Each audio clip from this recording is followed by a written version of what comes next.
Faire profiter la région sud de la Coupe du Monde de rugby en 2023, c'est ce que sont venus affirmer collectivement les élus locaux et le directeur général du comité d'organisation, Claude Hatcher, mardi soir au campus RCT.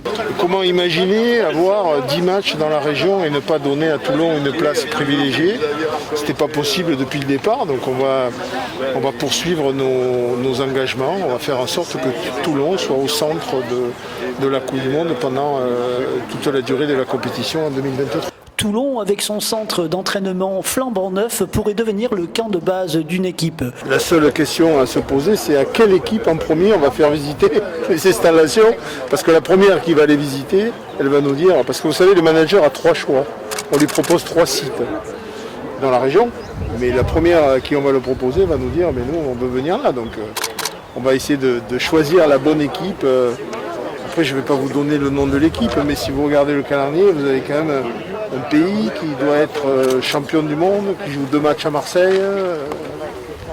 Ça pourrait donner quelques indications. Ils ont un bon représentant à Toulon. Ils ont en plus un bon représentant, un bon ambassadeur à Toulon.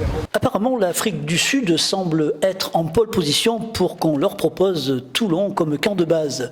C'est ce que Sébastien Chabal aurait choisi. Moi, ça fait longtemps que j'ai arrêté.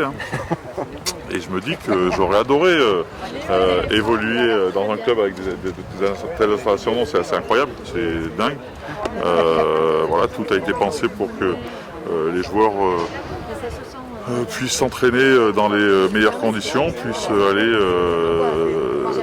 chercher l'excellence. Aujourd'hui, on parle de performance, un centre de performance, aussi bien pour les jeunes, avec le centre de formation, que pour les professionnels, avec ce lien au milieu qui est le trait d'union et qui est le lien. C'est magnifique. Une Coupe du Monde qui s'annonce dans les meilleurs auspices concernant la vente de billets qui a commencé en mars. Il est noté que plus de 80% des billets ont déjà été vendus sur Nice et Marseille.